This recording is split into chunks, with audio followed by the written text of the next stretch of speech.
Oh boy, here we go, guys. It's finally here. Some of y'all out there probably thought we were bluffing. No, we We're weren't. doing it. We really weren't, because we're just that big as psychopaths. Welcome, everybody, We're not. to our co-op playthrough, or excuse me, our commentary on Balan Wonderworld.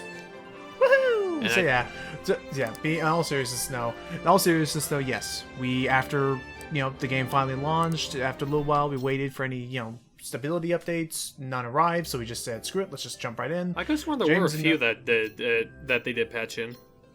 The only one that immediately I comes to didn't mind is the day one patch, and even then, that's more or less That was it. for, like, the siege. Right, that was for, like, a seizure thing or something. Yeah, it But, was, yeah. unfortunately, but we'll talk about that some other time. No worries. So now I'm going to show the cutscene stuff that I didn't show in the demo because we were going to probably see it here anyway.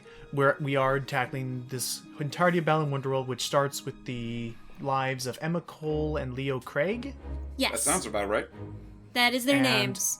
We start off with Emma, who lives in high society. Oop. And now I don't know if this is just something that's always plagued her life, because that's the context I'm given, but I'll just go ahead right now that this is something that's really only been happening the past week. Everyone's been talking behind her back, and she can't tell who she can trust, or if they really are being genuine with her. Meanwhile, all the way across town, because I believe this all takes place in one central location, we meet our boy Leo here. No, not that boy, Leo, the one in the back. There he is. Can you tell who's the anime protagonist? He's an interpretive dancer. And quite skilled at it too. Although, again, not really shown here, but more so in the book. We'll be referencing the book a lot, so thanks to Jordy for, giving context. Something apparently happened between him and a close friend that has led to, again, a general distrust of others or opening himself up to others. Yeah, Which, he prefers to you be know, a loner. Really wish that was something that they, put more emphasis on in the game itself. Yeah, again, there's a whole thing. Yeah. here, There's a and- lot of stuff in terms of this game's lore that they just up and forgot to put into the game, and just Which is- just slapped it onto some last minute literature you get buy off of Amazon. What's that? I don't know. Oh, it's a tweeter bird. And okay, and I'll also say I don't know if it would even be last minute. My guess is that the novel had like a bunch of production notes and character Bible material, things like that like they just never got the chance to put into this game, which is really unfortunate given how much in all the interviews and all the developer interviews, Yuji Naka made it seem like the story was a huge thing he wanted to build up to, have this be relevant and appropriate for a Square Enix published title. I mean, but- we're not going to bore you with all the details, because you've likely seen it in every Balan-related video under the sun talking about how it pretty much was doomed from the get-go. But let's just say that it was very troubled. Very fucking troubled. But as far as our own experiences, we're going to be talking about our own experiences with the game, and of course focusing on the title and the story itself, And featuring this this guy. enigmatic Yahoo! host. Hi. Oh, don't hold anything back, Jordy. Tell us how you really feel about this majestic maestro. Hello. It looks too good for this game, if I can be perfectly honest. Well, that's Square Enix FMV for you. Yes. Oh, He's lovely. he's again almost like a cross between Knights, Disney's Genie, and Lumiere. Would you agree, Steve? I guess that's not too far from the And then, yeah, I was a little quiet because, like, the minute we saw him, I was half expecting to be like, okay, Jordan's gonna spend the rest of this just gushing about him, so I should probably let her have the fun. Nah, fine. I will say his design is really appealing. It's a really fun character palette, and there's a reason that the original trailer and stuff like sucked everyone in. Yeah, because, like, say whatever you will of the game at the end of the day, I still think the CG work is easily the best part of it. Oh, yes, of course. Like, this is just pure Sega cheese right here, slapped onto Square Enix's resume. So welcome to the Wonderworld of Balan. And how he's going to, I guess, help these two youngsters. Well, help them, help him, help other people, because that's, I guess, what's going on here. Yeah, no, let's just get right down to it. Like, even though you would think the whole point is having Leo and Emma have their whole problems New customers sorted out and are everything. available. Try it, that's dressing related room. to that's related to that exclusive costume that we got since we played the demo. That's Oh, right. that's right. As you see here, James and I are back in this to break this game in two with the power of Nope. co-op. That's not how you play catch. I don't know how to play catch. Okay, let's go. Yeah, the game won't let us play catch, which is a shame. know who Don't wants you to play dare! catch? Don't I you dare. fooled ya. You bastard. So yeah. As far as the structure of this commentary, the parts may fluctuate a bit in length because basically what we're going to attempt to do is have every part be its own. Every part's going to be its own act or chapter, I guess. Right. Yeah, it's chapter. Right, so starting off, we have the man who rages against the storm. You know him from all the memes, right alongside Virgil and the. I never quite understood. What I don't was that? understand him either. Yeah, I was about. Yeah, like I'm just wondering, like, why the hell did that suddenly happen? Is beyond The me. only thing I could think I think of it's the whole is- Rage Against the Storm thing. Yeah, well, go ahead. Well, I was gonna say Rage Against the Storm. I also get the feeling that it also had to do with Snapcube, because of course it would be Snapcube, and their infamous reaction to the dance at the end of Chapter 1. His dance sequence. Farmer Ted, he knew what to do. But okay, but in all seriousness, Jordy, what is this guy's actual name? His name is Jose Gallard, but in the novel he's known as Scarecrow. Okay, so that's another thing that's interesting that is never touched upon. So is the idea is that like they need to protect their identity, so they came up with these monikers? Not exactly, no. It's the monikers that, spoiler alert, a certain someone we're going to meet in a few minutes gave them. Oh, okay. Okay, then that's interesting. So, for the most part, probably will be cut and dry and say if you've seen our demo look at a while back, it's not going to be too dissimilar to that since it was the first chapter, but we're going to still talk about our experiences with at least this first act. Again, I think visually I still think that they did a really nice job with this level. And I still never really I don't think I ever touched upon in that last demo. I still enjoyed the little effect you'll see where you'll see like little ripples appearing around us that sync up with the music. Yeah, I mean that's all fine and good.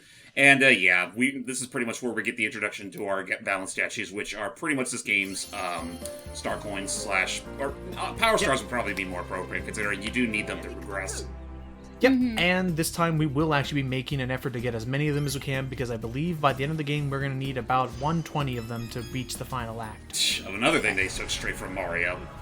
Oh my god, you're right! Oh, hi, Lance. Or should I say Octopaw 2.0? Wow, he was really sick of people making fun of him back in those heydays.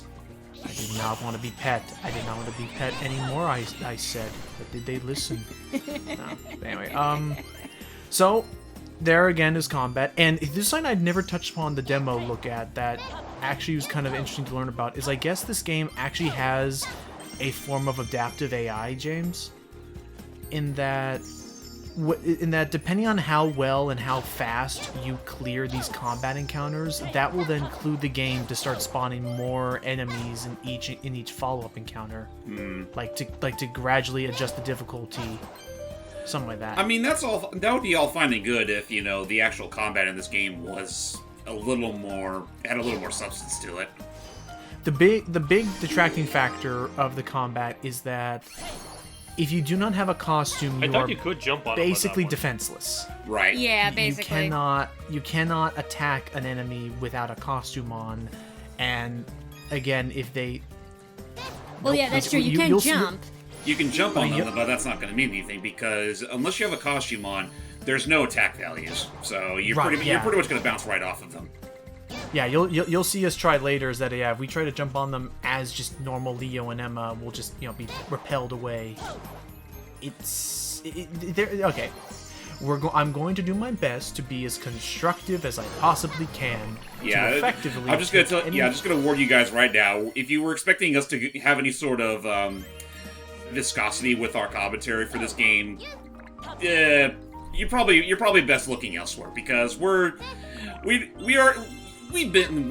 seen like countless other people rage much harder on this game than we're likely to. So we're primarily here just to critique because it despite out what as people the want to believe, there game are rules would positives in give this it. game.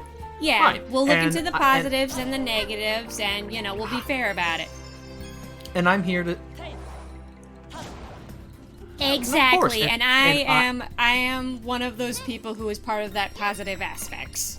And I am also the one who will, at the very least, say, hey, Balan. I'm also the one who will absolutely say that even though, yes, I can point out several flaws that can be ironed out, and I'll do my best to explain how they could be ironed out, I also don't think that this game is, as some people have called it, the second spawn of Satan. I think that this game is still functional and is not at all. It's not the worst game ever. The fact that some people were comparing this to not good. Anywho, Balan Bouts. Go ahead. Just saying, Balan Bouts again, QTE segments. For the sake of this commentary, I am going to give everyone a heads up. For the sake of this commentary, to eliminate some fluff, I say after following up being more positive, to eliminate some fluff, I'm going to, after this one, I am only going to show the Balan Bouts that have unique animations and show those unique animations. That is fair. Because after a time, these Balan Bouts start to basically recycle these animations in randomized orders to, test the player and whatnot. Yeah, it comes to a point where, like, getting a new encounter is very much like 1,000 to 1. Correct, especially when, as we'll soon see later, James and I thought it was going to be like one Balan Bout per level, but unfortunately by the time you get to the final act of the game, they start putting 2 and 3 of these in each level. And that's when they really start to recycle them all. Yeah. Yep. But again, for the sake of commentary, we'll only be looking at the new animations and how he interacts with things in that world. So, while we actually get around to finishing up this act, since we've pretty much done everything we can... Was that towards me or Jordan? Because the Discord kind of cut off the name you were asking. What are your, just initial, thoughts on Balan? I would say, for the most part, my thoughts on the game itself hasn't No changed. worries. It's towards you. Like, It's towards you. Excuse me? Do you, bub? Okay. The Discord really loves playing games with me. I'm kind of in that mindset where it's like, Nothing. I didn't say get anything. that the game has flaws. I have a few of myself. Some I'm sure James and Logan will point out. Others that are a little bit more towards me. At the same time, though, I also still stand by my opinion that Logan kind of touched upon a bit. I still stand by my opinion of as warranted as some of the criticism that this game gets is.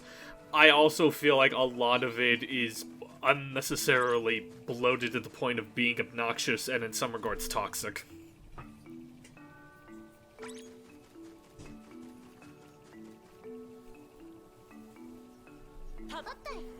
Well, Yes. I think it is just genuinely unfortunate. I think it's unfortunately just a genuine sense of. I feel like there are some people that looked at this game as easy reporter what the hell is the word I'm trying to think of? Person who's a reporter, Ready? Oh, there it is. I know, yeah. Basically, he's saying clickbait. The fact that they're like, oh yeah, here's an easy, create a headline, worst game ever, and travesty, and people can immediately gravitate to that.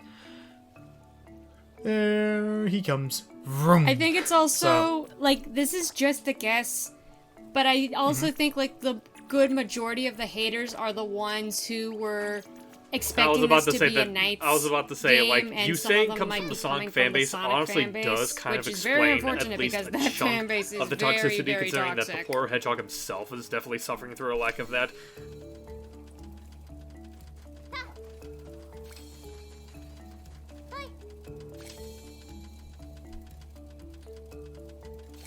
I mean that actually would strike me as interesting that that's a common thread.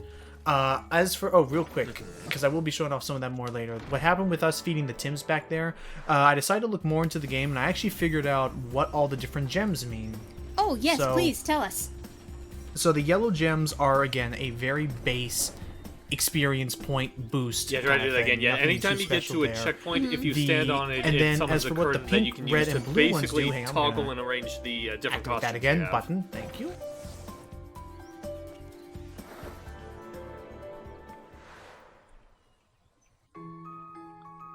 But you have Yep, to and hold if you- down the X button in order to do so to make it quicker.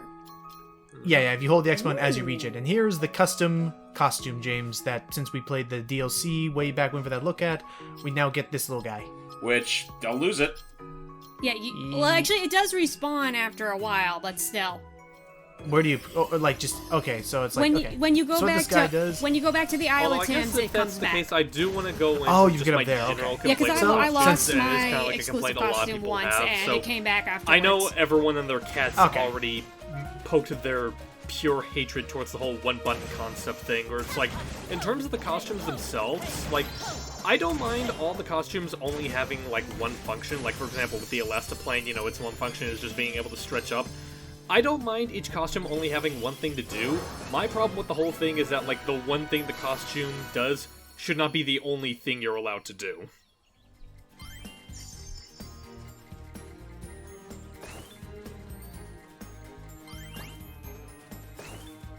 I think I agree with that. I feel like one immediate way that this game could have been more streamlined would be if there was 100% of the time a dedicated jump button, because there have been times James and I have both seen where we were in a position where, wow, crap, unless we were missing something really obvious, if James and I if we did not have co-op and we only had costumes that could only like attack and not jump, you would have been soft locked.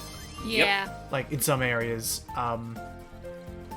Trying to check around. Okay, we'll become soccer outfit. And real quick, again, if you notice us separating before going into some of these costumes, only player 1 will get the animation of showing off what the costume does, Sucker. so we try to have me get it first.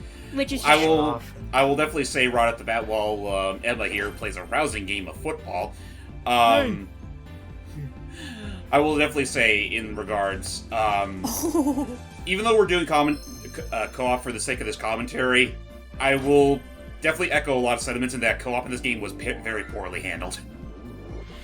I mean, there are times where, again, I think it's actually incredible because it's incredibly broken, because you can break a lot of the platforming challenges, because there are a lot of challenges that this game, the developers did not plan on you having a double jump, but Yeah. otherwise, yeah, something that we didn't even realize until probably around Act 2 and onwards is there are a number of costumes that the game just cannot handle player 2 even allowing to equip. Like, for example, after you finish a level, whatever costume player 2 had on their person, like all of them, Oh dear. Hey, but at least he's not there now. He learned his lesson. Continue. yeah, James. free game. But what was I trying to say?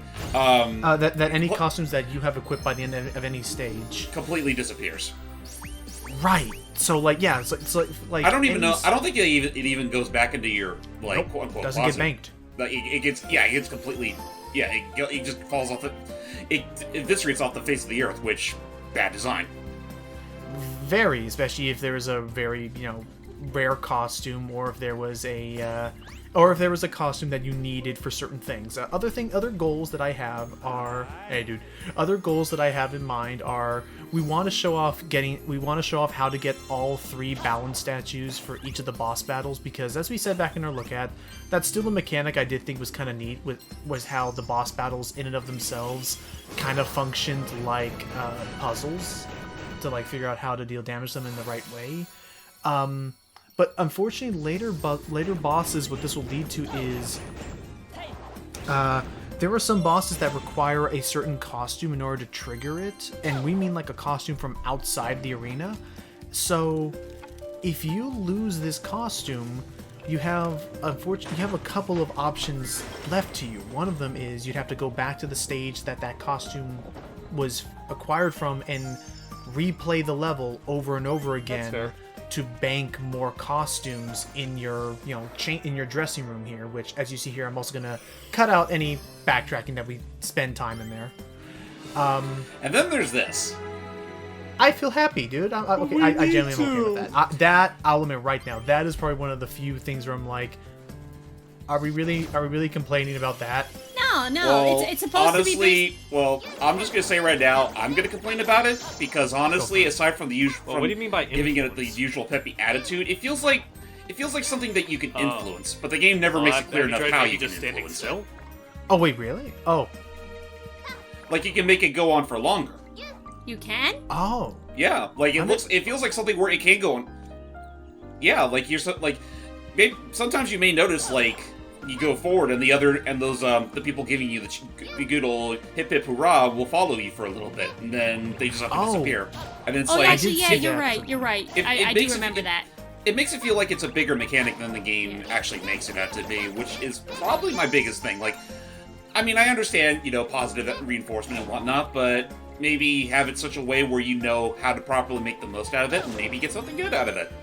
Oh, that would be neat. Like, even if it was something where, like, oh, like, maybe they do something where if you did not lose any of your costumes, or if you did well in all the combat, or found a certain number of things between these checkpoints, maybe the more of that you do, like, if they like your performance enough, if they like your performance enough, then they will even give you more of these little Tim jewels. They'll just toss them out like confetti. Ah, yes, the drops. But, yeah, they're called drops, by the way.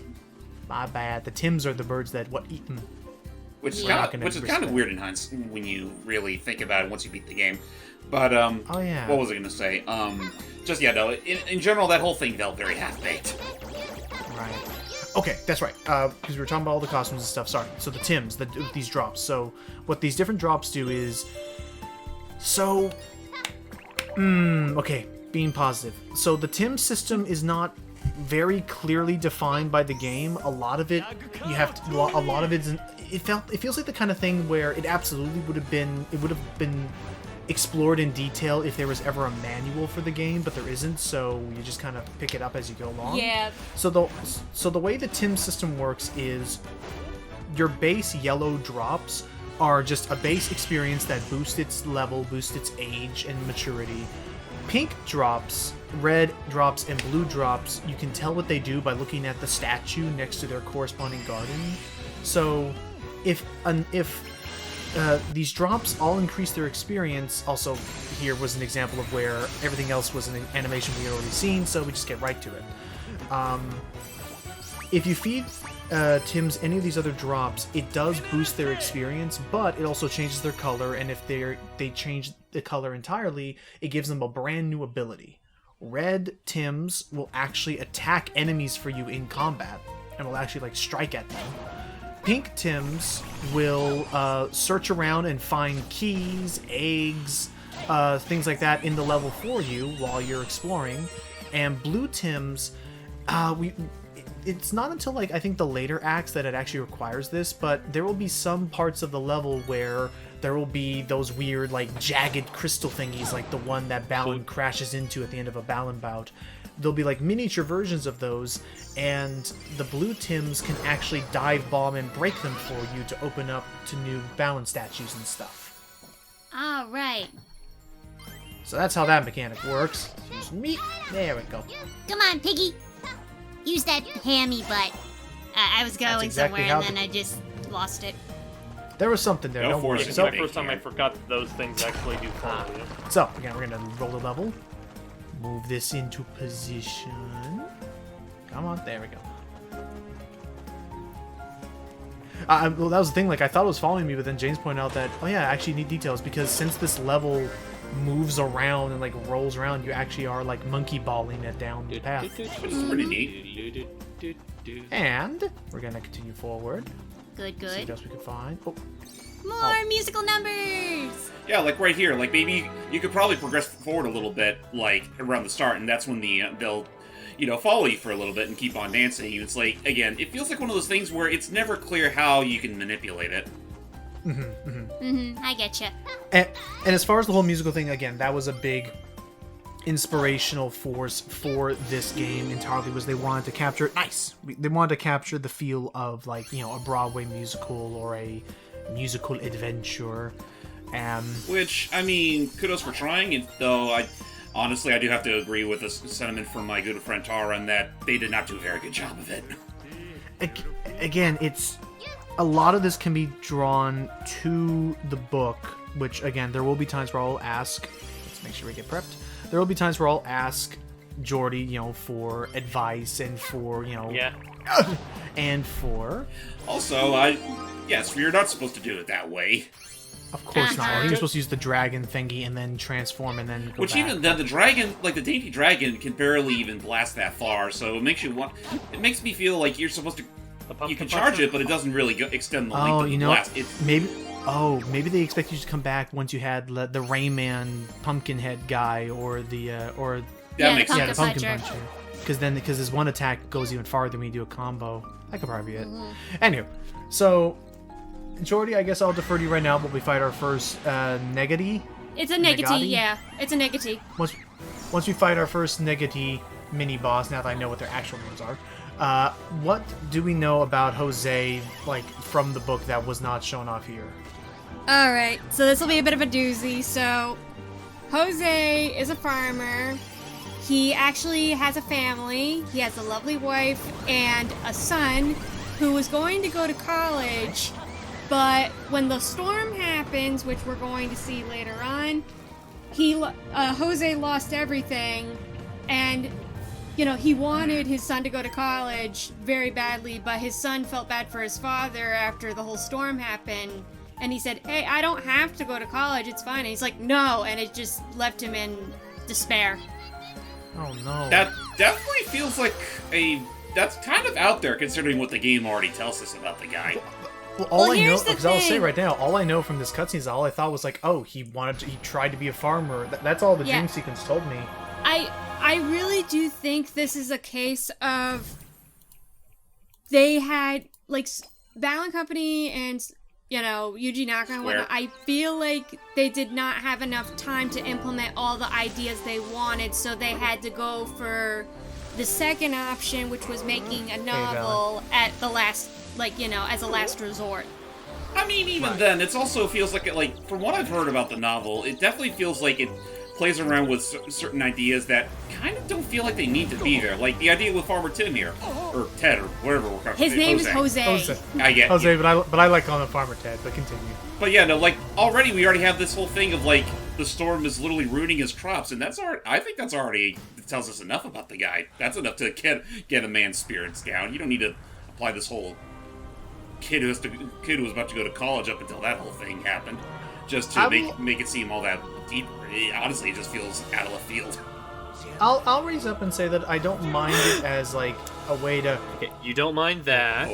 Oh. The tentacles of negativity have corrupted you. Damn They're it. fine. Oh, is that actually a quote from the book? It's actually something that we found out in one of the early interviews where when making the design for Lance, he's meant to be the king of the Negati, and his tentacles are what give the people their negative forms and what drive them insane. Now, anyway, you don't mind that. Because again, these bosses are meant to be like them transformed. And you just stubbed him on the toe. That'll work. Oh, My toes! and you're into the pit. Me? Oh yeah, I don't mind. Oh yeah, I don't mind them adding more of that. I don't mind them adding the kid college subplot thing as adding more stakes as to why the storm in itself was a huge thing to him. But I'll agree that for the younger audience, it may go over their heads. It honestly, and I mean, it's one of those cases where this game definitely feels like it puts more attention than it needs to on certain things, but not enough in others. But in terms of things that got a lot of attention that I am absolutely not against, I love this game's soundtrack. These boss songs are all wonderful. Great. Oh yeah, it's wonderful. I mean, kind of pretty much fulfilling the status quo of a typical Sega-esque game, where the game may be crap, but the soundtrack will definitely more than make up for it. Oh, and the art design's so nice too. Anyway, what we're doing is we're waiting for a certain attack. There it is. This will unlock the final Balan statue, reflecting tornadoes. And that's it. That's done it. We did it, everybody. All right, pack it up. Goodbye, Bartholomew. You can exit stage left. I forgot his name was Bartholomew. Yeah, these monsters have very punny names, not gonna lie. It's fine. Anyway. Oh, and the last big note I will leave as far as how I'm gonna handle the commentary is that whole FMV sequence where we see the character's intro. moving forward, I'm going to try and actually have those appear at the start of the act. That way we get our introduction to who the character is before we start seeing them throughout the levels. Yeah, like that's definitely something that Logan and I commented on as we were playing through the game. It's like it feels off for them to only play that thing, like that CG cutscene, like right before the boss, and then right when all's said and done. Resolve it. So that's how I'm going to edit it moving forward. Here I did it because I did not do it here because it made more sense because the whole Lance cutscene. But well, not to mention that this is how the game treats it all. So it only makes sense to show off how that process goes at least once. Okay, Jordy, your thoughts on that idea? I think that's fine. I think it's a good way to open up the chapters, and honestly, I agree with you that maybe they should have done that from the start. Fair.